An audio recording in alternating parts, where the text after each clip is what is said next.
Good evening, everybody. Gonna give everybody a minute to come on, and in the meantime, let's get Francesco on here. Okay.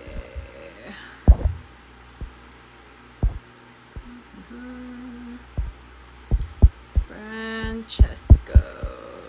Hey, guys. Invite.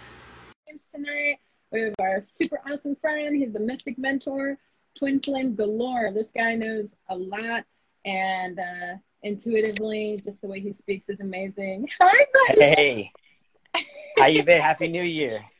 Happy New Year. Okay, so I was trying to find your photo today to make the post. Yeah. And I had to scroll through all of our old stuff, right?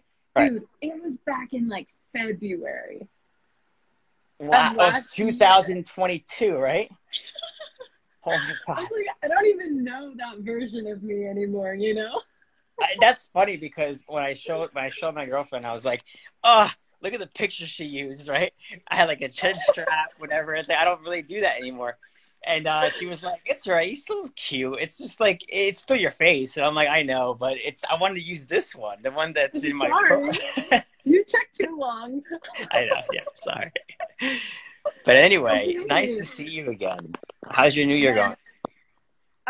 So it's been fantastic, but spent like a whole month hermiting and doing some like deep releasing and shadow work, and it sucked. But I knew that I was gonna have some amazing things coming for me because of that, and I know a lot of us have gone through that. And you know what's wild, that the timing for this, and those who are tuning in, the timing for this live is impeccable, because I'm currently experiencing something too, and I'm not sure if she's going to be tuning in to this, but we're both going through something right now that is crucial to divine union, to this twin flame dynamic that I think is going to help many people at the final straw of their union, like what they need to do for there to be actually harmonious union in a dynamic. And so we're experiencing that right now. And like when you mentioned, like, can you go live? I'm like, look at this divine timing. I just showed her. I'm like, she wants to. I'm like, yeah, let's go. Let's do this. Perfect. I'm literally in it right now. And so I'm going to be sharing from that experience. Okay. I'm super stoked to hear about it. So I want to hear your experience. I'm not sure, your mic is like a little low. I don't know if I can't really hear you too well. Okay. Can you hear me yet? Yep, I hear you. Okay. I have to use my AirPods because when I plug my mic in, when we do lives, it like cuts out the audio. So you can't hear through that. I got you. No, I hear you well. Okay. Okay. So everything has been, for the most part, you know, how it's been. I mean, I'm still with the same person and all that. What we experienced after a year was a brief separation. The reason why separation exists in the first place in a twin flame union, like, there is no actual separation. It's an illusion. Separation in general is an illusion. But in a twin flame dynamic, or what we have referred to it as a monadic union, it's the monads, like, literally reuniting as one. Mm-hmm. When there is separation, that means that there are things out of alignment within ourselves, with our connection to our higher self. And what we're learning is that when we aren't living as our authentic self, when we're not embodying what we know to be the choices that will literally align with our higher self and our higher timeline, if we're not doing that, because we're connected, the other person is suffering the same pain that you're inflicting upon yourself. And so if you're not doing, I think you mentioned recently, I think it was one of your posts about shadow work. If you're not doing the proper shadow work, if you're not facing things head on, and you're letting them slip under the rug, and you're engaging in toxic behaviors that are contributing to the separation, that are contributing to the disconnect, then you need to take a step back and address those things so you don't continue to not only cause pain upon yourself, making choices that are less than ideal for your well-being, but also for your partner's sake, because your partner will suffer in the human paradigm that we're in. Like in the higher realms, you're connected in union, you're spiritually, you're one. But you then have to take from above and bring it below. And if you're not integrating, if you're not doing that, there could be a lot of turbulence in your relationship.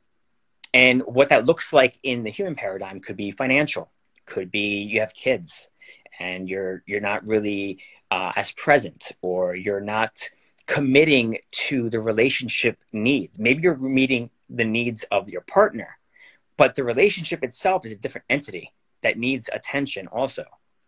And it doesn't matter how deeply connected or in love you are, there is still the relationship paradigm. And if that's not being attended to, like anything else, it doesn't maintain, it doesn't have maintenance, right? The grass is going to grow and get out of hand, and everything is just being neglected. So what we're experiencing right now is almost like a mirror effect, because after the 1 year we were together, there was a lot of shadow work and, ego pathologies that we both had to address. But I actually broke up with her the first time. And I believe I actually came to you when that was happening.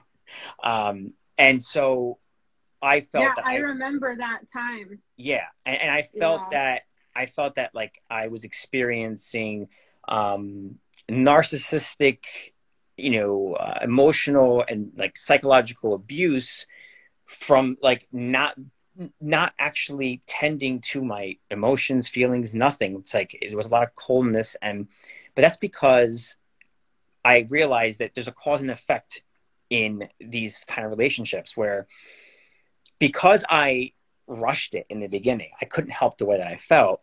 It caused a bit of resentment in her to make a decision to be with me prematurely. And so I tried to claim her prematurely before she got to really know who I was and all that, which then, because of my, at the time, more insecurity, my own shadows and self-worth issues, I claimed her prematurely. And actually, instead of seeing the abuse and calling it out and saying, like, you're shallow, this is not working, I don't deserve this treatment, I was actually like attached to the trauma.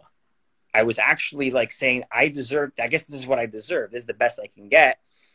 Even though she knew that she was mistreating me, it was like she also didn't want to lose this love. So she realized she was being selfish in her own way. Like, she just wanted to lose love, but at the same time, I don't feel like I'm choosing him out of my own free will. And this is like full transparency. There's nothing to hide here. I mean, we're going to write it in our book. This is like a really important thing to know, that it doesn't matter how connected you feel or, how in love you are, that you have to allow your partner to experience the union, the connection through their own experience as well. You can't impose your feelings, your understanding. Maybe one is more conscious twin than the other person, and that's fine. But that doesn't give you the right to claim that person until there's divine timing, when it's right. And so that was a toxic behavior, a habit that I had in previous relationship that I was carrying over into this one. Because I'm not one to really date multiple people at the same time. Like I'm more about connection and feeling and intuitive. And so if I feel it, I'm in it all the way. I assumed, because of my program, the way that I am, that she was the same way. So I'm like, okay, we have a connection. I'm going to claim you. And like, I wanted a relationship right away, but like her life is challenging in the sense that she has also 2 kids. She has a disabled daughter. And so before I knew what I could actually handle, that it blew up my face. And I'm like, oh, this is a lot more than, Yeah. and then she felt duped because of that. Because who I claimed to be and what I could do and provide, I was prematurely like making those assumptions to get her to like me or be with me because I felt so strongly for her. So anyway, that played out after a year. And then after the breakup, it was her that realized it. A soul brother Paige just said, yeah, actually, I know. he's awesome. He actually reached out to me maybe 3 months into my relationship with her and was like, "You're gonna write a book, right?" Like, I'm like, how does this guy know that I'm actually gonna? You're amazing. Wow. So so like after the breakup happened, it was temporary. It was like a month. It was amazing. People need to hear like what happened, because like the way that I came around was divine intervention. I was actually in the process of moving on. I was like, I think I reached out to you and I'm like, this is so painful. Like, it was a weird breakup because it was like, I still was in love with her, but I also knew it wasn't good for me. So I'm like, I've never been this. And also, it was a lesson in my twin flame union that I could stand up for myself. Something I hadn't done in my previous relationships. Like, wow, I actually, for once, like broke up with the other person I wasn't broken up with. And in her hologram, she never got broken up with either. So it's like, it was new for both of us. It was like, what is going on? Like, this doesn't make sense in my world, you know?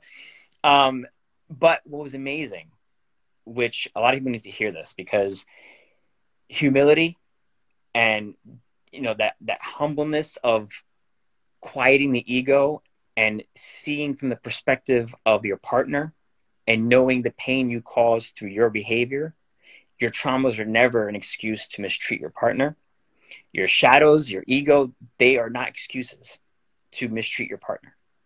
And what happened was, as I was moving on, thinking it was so ugly, it blew up. It was like a furnace, just it exploded. And it was just one of the ugliest exchanges I've ever experienced, and her too. What happened was, about a month, 2-3 weeks later, I get a Twig post. I'm not sure if you know what the Twig is. It's an app where like couples, you know, can share journal entries and stuff together. And it's exclusive just to, it's really cute. And we have several of them. So as I had met someone, didn't physically meet her, I just was talking to her and formed the connection. And she knows the way that I am. Like, I don't date. So if I'm talking to somebody, it's probably going to be someone I'm going to be with long term.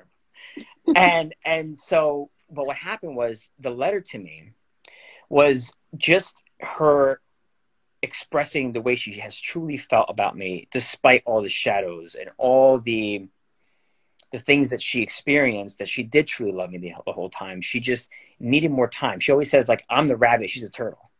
Like, I move fast and she needs more time. Yeah. You know? And so I told her after she sent that letter how much that meant to me, because I saw a side of her that I hadn't seen in the 1 year. There was this humility and this unconditional love that I felt through this letter that told me, like, wow, she's not actually asking for me back.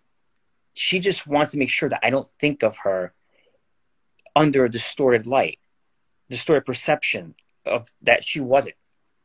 That there was a cause and effect. Yes, some mistreatment was from her own shadows and ego pathologies, and some were from being rushed into something like the patriarchy. The man just goes in here, thinks he can just claim whatever he wants, and, you know, she was battling that. And so I needed to be made aware of that there is a cause and effect also, but that she wishes me well and everything. She didn't know I was talking to somebody, and I was like, oh fuck, like, what now? Like, because I was longing for this. Like, I was like calling it. Like, I wanted her to like do this. Didn't think it was actually gonna happen. So then I'm like talking to this girl still, and I have plans to go meet her in Miami, like the month after. And I'm like, oh shit, I gotta call everything off. Like, my twin flame's back.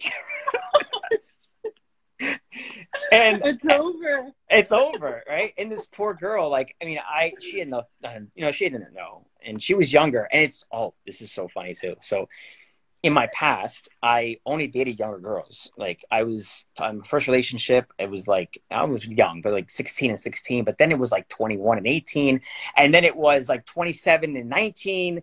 So it's like, I've always been with younger girls, not a mature woman like she is. So she's like, she called it prior to the breakup. She's like, I guarantee you're just going to go find the next young girl who's like, you know, oblivious. And And the girl that I was talking to was 24. So it's like 12 years old. I'm like, oh Damn. my God. Like, Straight damn, on. she knows, your twin knows you. Your twin Yeah. knows the way you are, like better than you know yourself. So when I told her, I was like, it was 3 days after we started talking again. And she then knew that I was talking to someone, and it really hurt her because she was pouring a lot of emotions and a lot of feeling to me. And she told me the work that she had done to forgive me and to forgive herself and to realize that she was mistreating me and would never do that again, and spent that time reassuring me that things would be different while not knowing that I was talking to somebody else.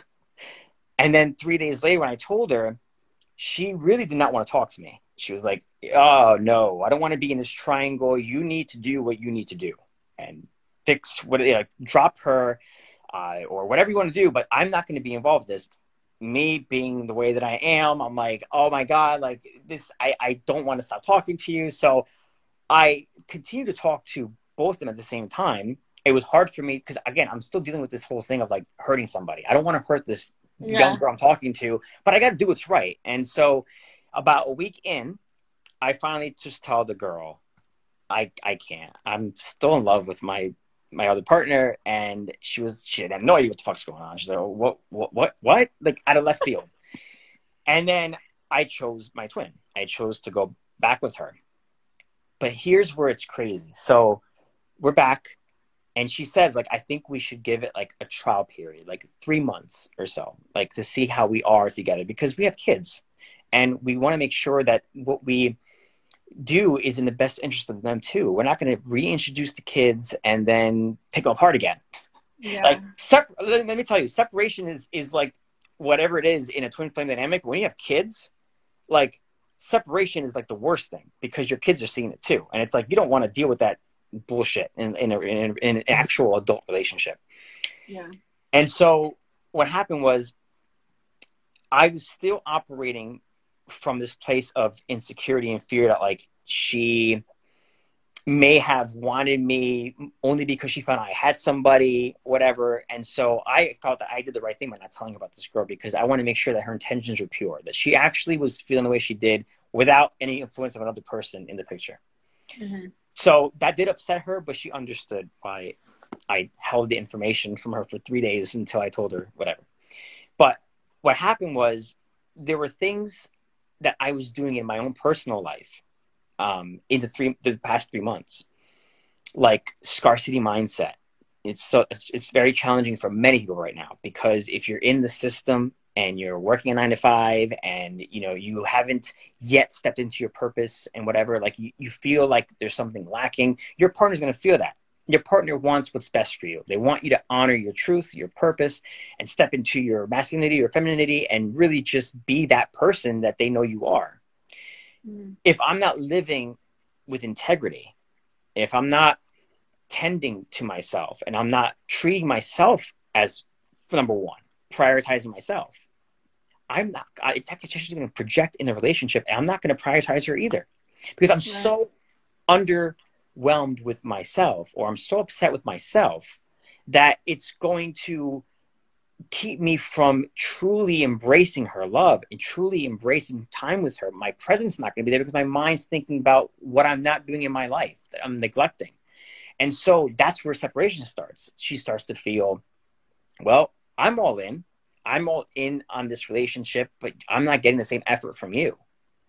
So now, during these 3 months, there's mistreatment from my part.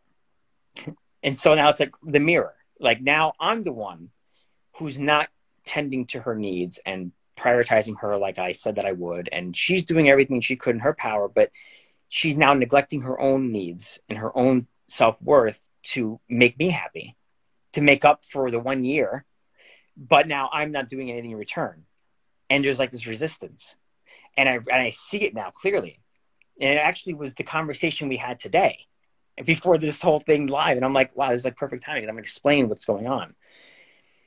It meant so much to her for me to put my ego aside and realize that there has been it's not narcissism. I'm not a narc, and she's not either, even though we both had narc tendencies to like only care about what we wanted in this dynamic.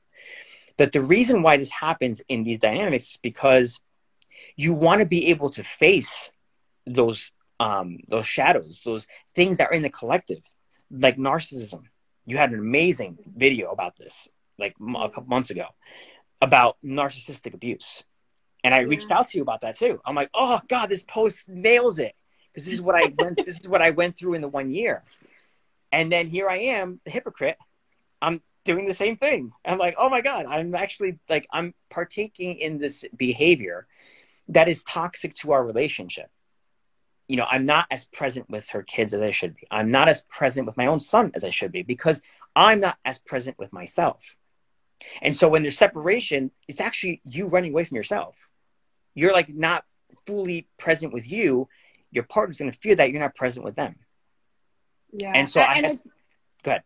I'm going to say, just before you get off the topic of the narc thing, I just think it's important to state that every single one of us were born into a narcissistic paradigm, and we all are narcissists. And the difference is that we grow out of it, and then there are others that have not grown out of it. So nobody is better or worse or anything depending on empath, narc, whatever. That's the way of the game. We're in the narc game. If she's in here right now, she would totally appreciate what you just said, because she told me the same thing. She's like, you know, you make it seem like narcissists are, because it's like vile to me, because I can spot them out, but I hate feeling like I'm engaging in that kind of behavior. But that's a shadow. That's something I have to face. And so with her, she's like, you make it seem like it's this horrible thing. She goes, let's not even call it narc tendencies then, or narc abuse. It's just not healthy. Whatever you're doing is not healthy to our relationship. And whenever I would point out to her that I feel like you're being a narc, like you're like emotionally cold, like I can express fucking tears and whatever it is, but you're like stone cold, like Steve Austin over here, like there's like nothing. And I'm like, well, that's because she had to clear those shadows that were causing that narcissistic, and she was in an abusive narcissistic relationship, marriage prior. So sometimes you take on the narcissistic abuse as an integrated character trait within yourself, and you subconsciously, unconsciously abuse the next person as a way to get back at the person who hurt you, and it's like being deflected onto the next person, even though they didn't deserve it. Dude, like with my narcissist ex, the reason why I have all these videos. Yeah. I actually had to learn how to be insecure, really insecure when I was with him, because if I wasn't insecure, he thought I didn't love him.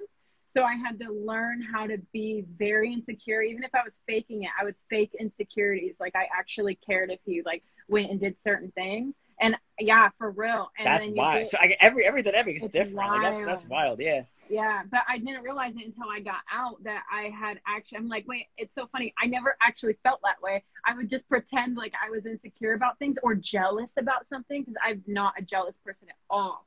And I would pretend to be. So I wasn't my authentic self, because I had to stoop down to where he was at vibrationally and consciously in order for there to be some type of mutual love, you know? Right. And for her too, whenever she would say, like, into the same degree here, when she would say to me, by being with you, I'm lowering my standards, that hurt a lot, because I'm like, ew, that's like an ego thing. But she didn't mean it that like she's better than me. It's right. It's that I'm choosing things in my life that are less than ideal for my well-being, that she no longer partakes in. So if I'm choosing that, I'm also putting it into her life. If I'm choosing to eat unhealthy food and she's choosing healthy food, and I am not eating the healthy food, and I'm continuously putting unhealthy food into the hologram, it's also affecting her. So we have to choose, like, we both have to consciously choose what's best for us.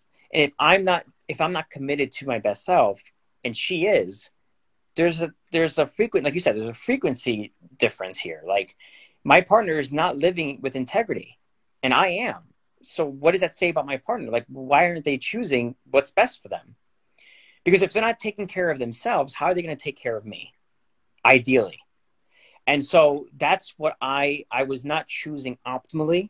And it's not about being perfect. Nothing about that. It's just that you are choosing what's in the best interest of you and the relationship. You're not choosing selfishly. That's a narcissistic, like, whatever makes me happy, I don't care about you. Like, and they feel that. It's like, you rather go to the gym right now than like spend some time with me and my daughter, who is giving me a really, really hard time. I'm not keeping you from the gym, but like, can we maybe rearrange it and talk about it, communicate, like, when is a better time? Like, and I was almost like just doing things because I felt like I was losing my freedom to do what I wanted to do, but at the expense of our time, the expense of, the relationship needs.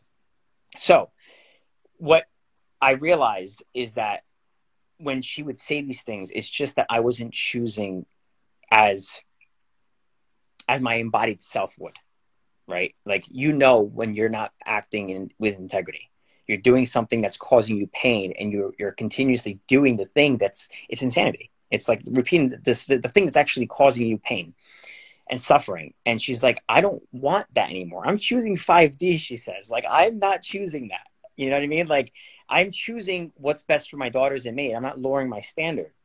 And if you're not choosing that, that's fine. Then you go with a soulmate. You go with that 24-year-old. I'm not going to be in this. So that's what I came to realize, is that anything that I'm complaining about, that I'm telling her that she needs to do more of, is actually me not providing for myself. It's like I'm looking to her to provide for me what I'm not giving myself. Absolutely. I think everyone does that, even outside of twin flame relationships. We're constantly seeking for validation in the outside world, and mainly in relationships or connections. But a lot of it can be in, like, with you feeling like, oh, I'm not making money off my purpose yet, right? I know, I've been there. We're all in that boat, right? Yeah. Like, we're trying to figure this shit out. So it's like, we don't want to play in the matrix, but we got to go play in that game. I'm still doing it too. Like, so I have to. Right. The key is that the only way out, and this is the universal truth with ourselves and our own ascension too, is that the only way out is through. The matrix is no different. The only way out of the matrix is through it, understanding it, knowing how it works, so that you can come out of it. If you don't know what you're playing with, you don't know the rules, you're going to get lost in it. Right. Know? Like, don't be of it. Like, I use going to work as a way to assist me in putting me in my purpose, right? Yes. It serves its purpose. You don't become it. You just let things assist you and push you to where you're supposed to be. Exactly. Yeah. So like, and that was one of the things that bothered her a lot, was that when I made the decision to choose the job that I'm working at right now, 9 to 5, 5 days a week, she, in the beginning of the relationship, had no say in that. I didn't feel like she really should have a say in it, because we weren't living together yet. Like, I didn't know if she really truly wanted to be with me. So like, why am I going to base a decision on what she... I remember when you started this job. Yeah. It's crazy. You've known me that long. Last year. So but now, being together as long as we have, it actually has affected our relationship, because I chose a job that's an hour from my house. I don't live with her yet. We were in the process of moving to that step. And with her having a life that she has with a disabled child, with another child who's 8 years old, and like it for her to have the presence of her lover there is difficult, because I'm being pulled an hour in a different direction, and I can't be there to tend to family needs, or I'm dissatisfied with my job, and I'm bringing that into the relationship. I'm exhausted, or I'm not. There's no life force flowing through me because of the job, right? Yeah. At the very least, if I had chosen a job that's closer to home, maybe more remote, or it's more fulfilling for me. Like you're saying, like instead of looking at it as like a job, look at it as like a stepping stone to doing what you really want to do. It's just a financial means for you to kind of establish yourself so that you can do your thing full time. And like, you know what I mean? It's the segue into it. And so I'm in the process right now of like, literally my higher self has been telling me like, you're not happy, whatever's no longer serving you, not happy, just trust God and you'll be taken care of, because you step through and embody the highest version of you. Even if you don't know what that looks like yet, just trust that you are making a decision that aligns with your heart. To me, that sounded like, give this job 2 weeks very soon, and literally like put faith into finding something closer to where she lives, whether it's remote or whatever, and be more present. Do what you need to do to correct what's wrong in the dynamics of the relationship. Now, I consider myself to be a very emotionally intelligent, wise masculine. But there's things as a man that I have not yet integrated. And this is due to the way that I was raised. I was mostly raised around women. My dad always worked. Okay. So I didn't choose to be around my dad when he did a lot of the manly work. So I'm not really as much of a handyman. It's something I'm still trying to learn as I go. And there's things that she requires in her life, because she is actually more hands-on, whatever, that wants a partner who can help her with certain projects and whatnot. And if I don't apply myself, if I don't expand and learn these things, it's like I'm doing a disservice, not only to myself, these are things I can actually teach my son too. And like heal that timeline that I didn't get to experience. I can heal it for my son, for our future child if we have one. And so if I'm not applying myself, she feels that. It's like I'm putting the effort, but you're not, to make things better for us. And so that's what I'm going through right now. And I realized that the mirror effect is that she had to do the work first after the breakup to realize what she was doing wrong and to fix it. And now it's my turn. Now it's me that has to integrate and embody and be a man of integrity in terms of what I say I'm going to do. And not just because if I'm not doing it for myself, if I say I'm going to do something for me and I don't even commit to my own stuff, that says a lot. It speaks volumes to how I'm going to show up in the relationship. And that's what I'm in the process of doing right now. And it's like, this is like the end of the road here. There's so many triggers that happen in a twin flame dynamic that like you get to the point where there's no more triggers. Like you're triggered out. Like, there's like, you literally exhausted. You're at the point where both of your egos are like battered on the floor. Like, fuck it. You guys just go into harmonious union. You're tired. Yeah. The egos are tired, So like, that's where we're at. But what this does at the same time though, here's what's beautiful about this, right? As much as it sucks and there's so much sludge and there's so much darkness you have to go through to see the ugly side of you, when you face it and overcome it, you're not only more vulnerable, but you see each other through the filters. Like each other so deeply and intimately that TMI for anybody here, even the sex becomes like incredible, even more incredible, because it's like you are now two naked souls. Like there's no, you know how many people are having sex in this world that don't actually have sex with each other? They're having sex with shadows and just fucking walls. They're not actually reaching each other sexually. There's no soul to soul connection. It's just physical. Yeah. And when you are in a twin flame dynamic and you know each other so deeply, when you're making eye contact, you're like seeing each other's souls. It's not like, it's like, you're one in that moment. Yeah. And so everything intensifies and everything is amplified in that experience. That nothing compares. But you need to be able to be honest with yourself, honest with what you're doing that's causing harm to your partner. If your partner is drained, okay, like I was struggling financially and she was helping me in that department too. And so because I've been struggling with my own child support and things I have to do, I've kind of put paying her back on the back burner. So she goes, you make everybody else a priority, but your own twin flame. Like, I need to live too, you know? So like, these are things of integrity of me. Even if I don't have it as much as I can give her, then change things in my life, in my paradigm, so that I can make it work, not only for her, but for myself. And if I'm not making changes, there's no change to be made. It's going to remain stagnant. I'm going to keep complaining, and it's going to be a never ending cycle. So you have to literally get to the rock bottom to spiral back up. Literally, like, you have to like literally be stubborn as fuck. Sorry, my language. Like, you have to literally get to that point. Like you said, you have to like, almost like tell yourself that like, this is the challenge you're giving yourself to overcome whatever it is that's in the collective. Could be narcissism, could be, you know, choosing unhealthy foods, choosing to not do things that you make you happy.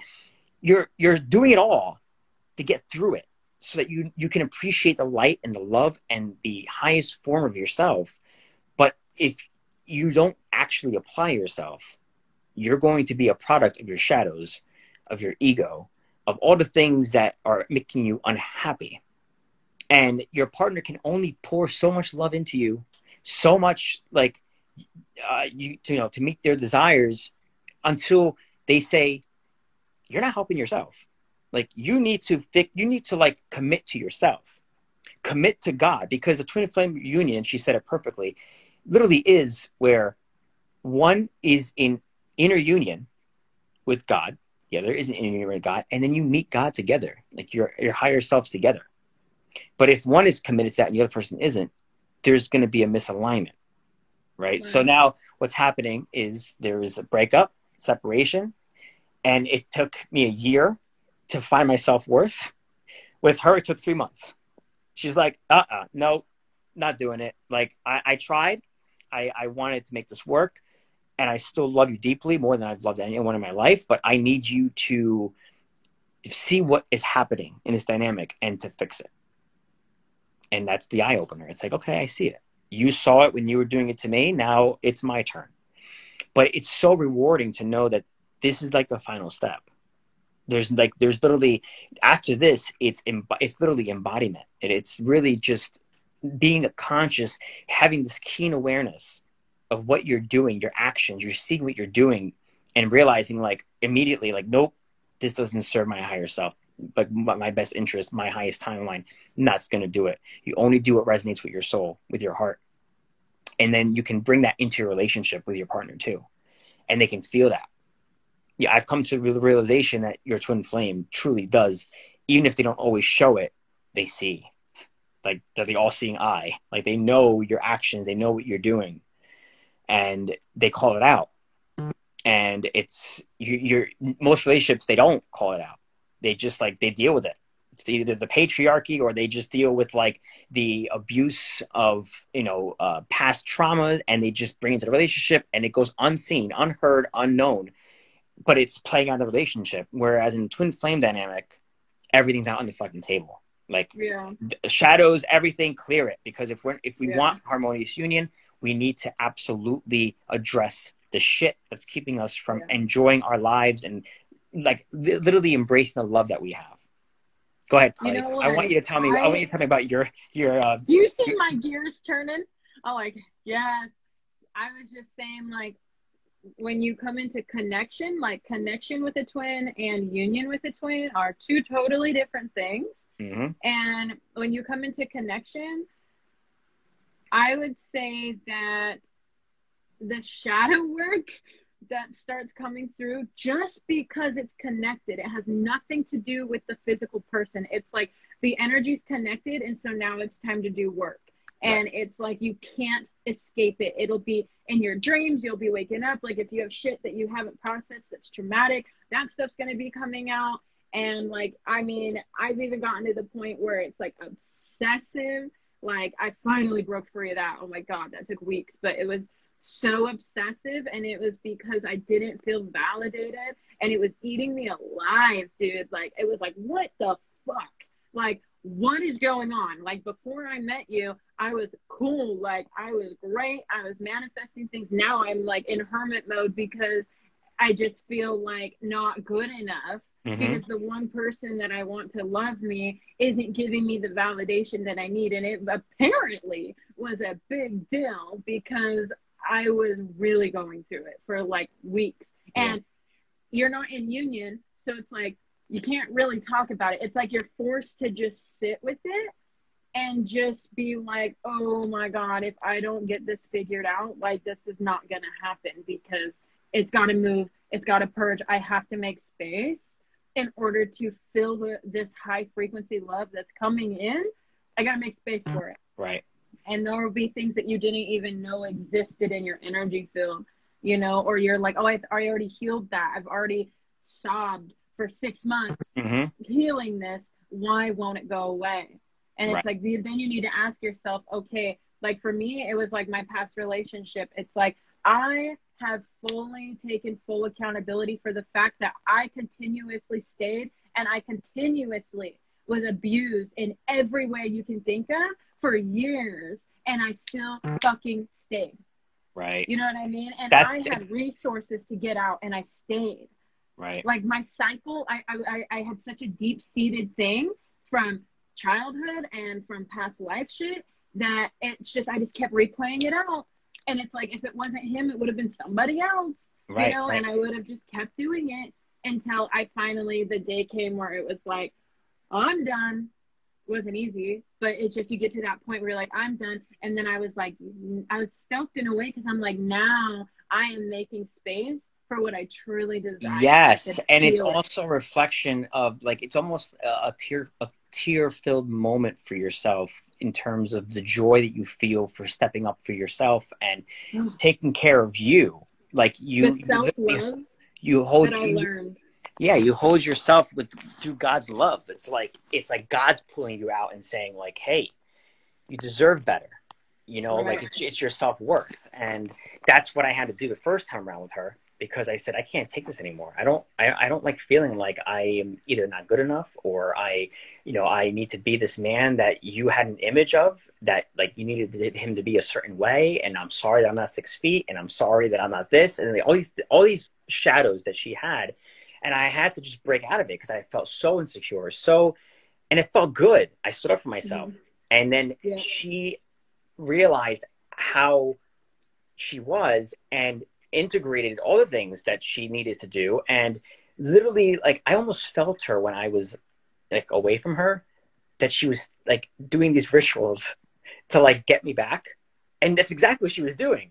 Like she was literally like experiencing her beloved, me, in the higher realm, and like experiencing what union with me would be like, and manifesting it, being like the solar female. And the solar female is that warm, nurturing, loving frequency that calls out to the divine masculine.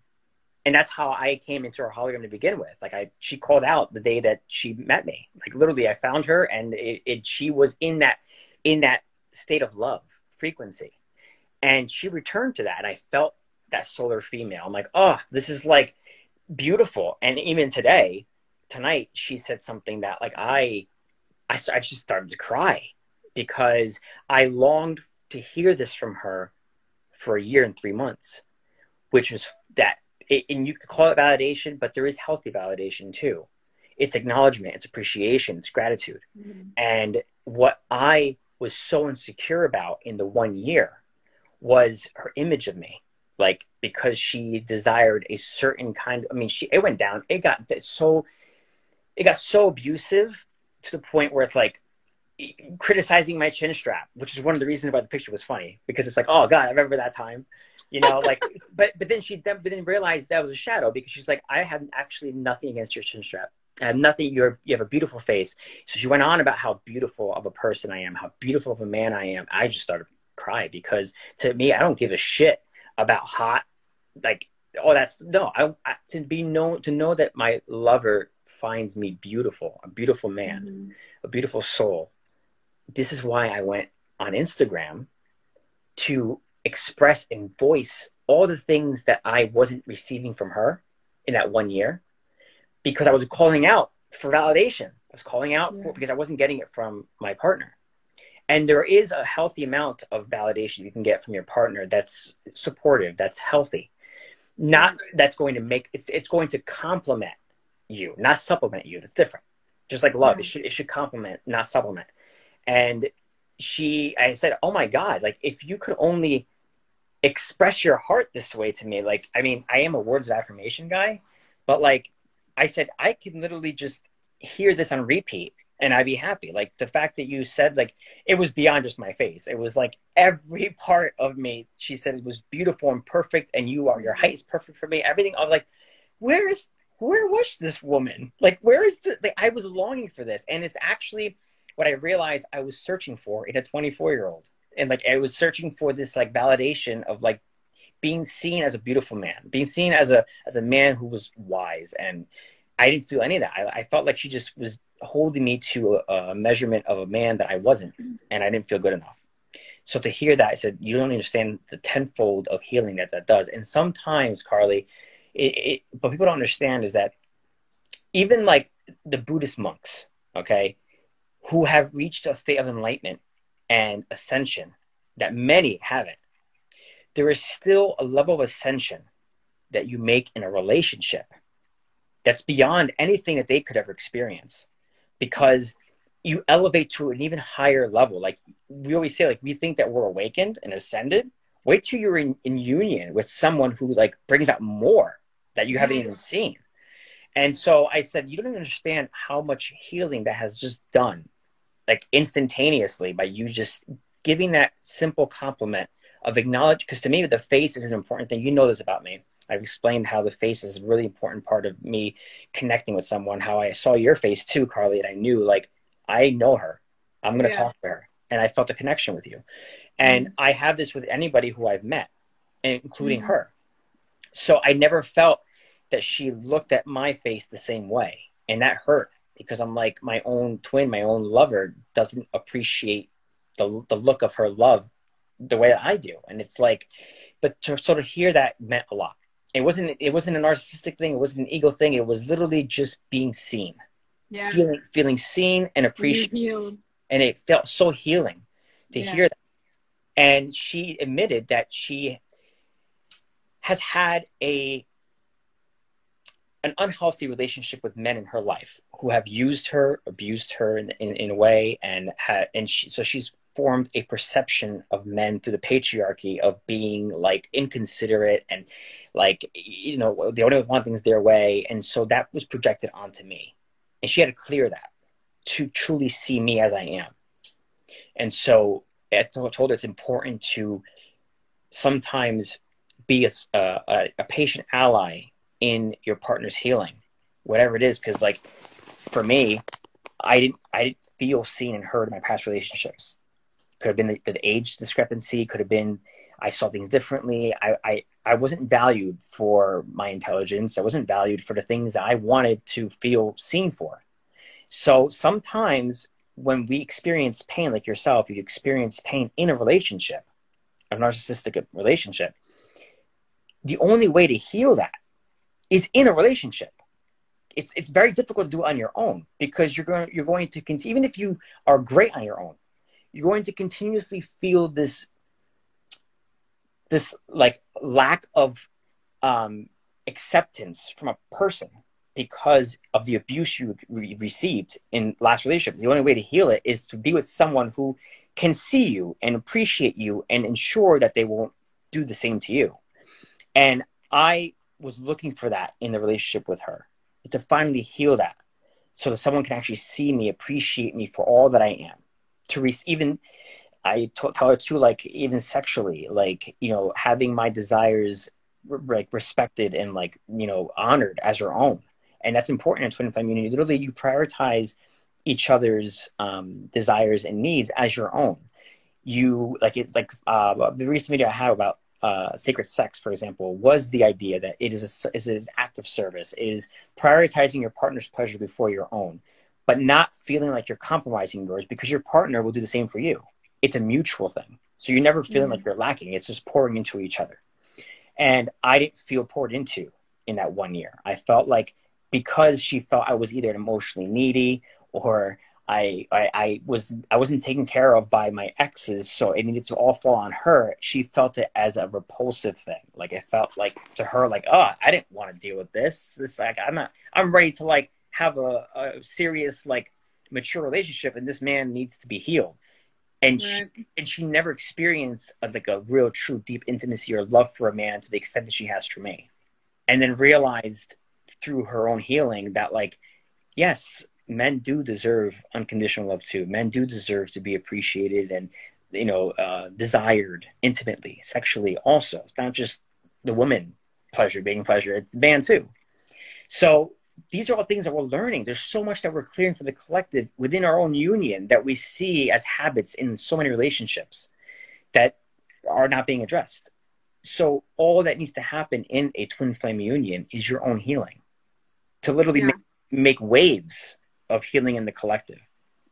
And that's what's happening with you too. You realize, like, I know my worth, I know what I deserve, and I'm not going to settle. It's not ego. It's literally like my girlfriend says, it's standard. It's a standard that you set for yourself, and you don't lower it. You don't lower your sexual needs. You don't lower anything. There will be the right person who will align with your frequency, who will be all that to you. There's a great couple. I'm not sure if you know who they are. It's Justin and London. Justin Pierce, amazing. He's like always in like this dojo, very calm man, and like speaks like the most amazing, like deep, like insight on sexuality with your beloved and like what it means to truly revere them and like, be everything that they desire. And he says the reason why we are never satiated or satiated, whatever you want to call that word, in true divine love, is because that love is boundless. It is infinite. And so to translate that in the physical, it feels insurmountable. Like, how are you going to like express that love in the physical? And so when you're in this kind of union, twin flames, sacred union, it is expressed sexually. It is expressed like you two do things together that you probably have never done with anybody else, because you are literally one experience the wholeness of each other in a way that you never could. And that is an expression of your love. And so he says that in order for you to truly, fully surrender to your beloved, to your lover, and be all that they desire, if you have any resistance, that means there's still ego. There is still ego there, because you are unwilling to be the infinite that you are. You're still hanging on to aversions and things that like have no place in full surrender. But to have full surrender, there has to be a safe container. And that's what I realized. It doesn't matter how many things I desire to experience with her. If she doesn't have that safe container to feel like she could be all that with me, she's not going to feel safe surrendering or like feeling comfortable being her full self. And that's on me to make sure that I can provide that safety, that protection, that vulnerability will be revered, not judged, so those are all important part of twin flame union. And I feel like we're at the end of the tail end of it, where like we have seen it all in a short period of time, and it's going to be different for everybody. Everyone's going to go through their own phases, and sometimes it might take couples 2, 3, 4 years or more to reach separation, and then the cycle begins of like until you've integrated the shadows and really done the work so that you guys can have a beautiful life together. Again, not perfect. It's just that the idea is that you've gained so much awareness about who you truly are and who your partner is, that there's no more unrealistic expectations. There's only standards and higher awareness and conscious communication between one another, that your egos are in check, that you're able to meet each other with love, that you're both working towards resolution, not persisting conflict. And that's something that you develop. It's like really a twin flame relationship is applying self-mastery in your relationship. It's two ascended masters in a relationship. That's what it is. It's like having two monks in a relationship. Mirroring back the energy. Right. especially with it healed, like that's part of like the biggest mission of being here. That's why so many of us have these twin flames here, because it's actually, we can utilize the energy, when before we couldn't utilize the energy. We wouldn't even know what to do with it. You know, now it's like, oh, we're here to raise the frequency of the planet. Makes sense. There's so much work that goes into it, but it's rewarding work. It's work that is ultimately purifying you. It is cleansing all the things that were keeping you from experiencing your highest self. Your partner helps you do that in this union. And if you're able to step outside of the pain, like I guess I could say that I wasn't strong enough the first time. I literally was calling it quits. I said, fuck separation. I'm done. I'm not coming back. Yeah. And then she came back, and it was like literally divine intervention. Something told her, which I'm not sure if she's still in this chat right now, but the most amazing thing happened during the first reunion after the breakup. She was at our sacred park. We have a sacred park and we go to, and it's a lot of our experiences were there in terms of realizations and connections and all that. During the week that she was experiencing this forgiveness, this feeling like she was like, she knew it. She no longer doubted I was her twin flame. Like, she was more in doubt throughout the 1 year than I was. She knew it the first time we met, but then like that dissipated. Something happened, and like literally like programming, shadows all interfered with what she knew I was. But the craziest thing is that at our park, and I think she has a picture on her Instagram of this thing. Do you know who Ganesh is? Ganesha? The Indian Hindu. Yes. Okay. Yes. It's crazy. Like, where this park is, the lake or the river is connected to New York. Okay. And it's just a big body of water. And by the park, there's this little pier, and, you know, where boats pull up and whatever. That day that she was at the park, something told her to go to the park. There's a fucking statue of Ganesh that like randomly shows up ashore, like on the, and she was like, oh my God. And the craziest thing about that is because in our union, she knows that I'm more of the Buddhist belief. I'm more of that philosophy, way of life. And she's more, I guess you could say, more the Catholic Christian side. Mm-hmm. And what's crazy is that day, it was like a sign from her, like, wow, this statue showed up. It was cracked. It had some cracks in it, but she found the pieces and she glued it back together. She brought the statue home. Wow. And so that day was like a symbol for her, like, I am connected to him. This is like him, my beloved, showing me, like, Francesco is my person. And and she has this statue in her home now. It's a beautiful, like, I'm like, how, of all things to show up ashore, a Ganesha statue. That's amazing. So that's we have like 1 minute. We have like 1 or 2 minutes before our video shuts off. Okay. Well, but so basically the lesson here was that you have to trust. You have to surrender and embody what you want from your union. And be that. And then be what you want to receive. That's what I've been saying. That's what I'm doing. For all month. Like, just be what you want to receive. It will come. Exactly. Got it. I hope this was for those who joined us and gained some. It was great. Thank you for telling all about that. It's so great to hear your perspective and what you guys have been through. Honestly, it's really great to hear. So thank you for your time. We'll have to get together again, because these conversations can go on forever and ever. So there's tons to talk about. Part two. Yes, part 2. All right. Okay, thank you. I will talk to you later. Have a great night. Thanks, everybody, for being on here. Okay, I'll see you later, Francesco. All right, bye. Bye.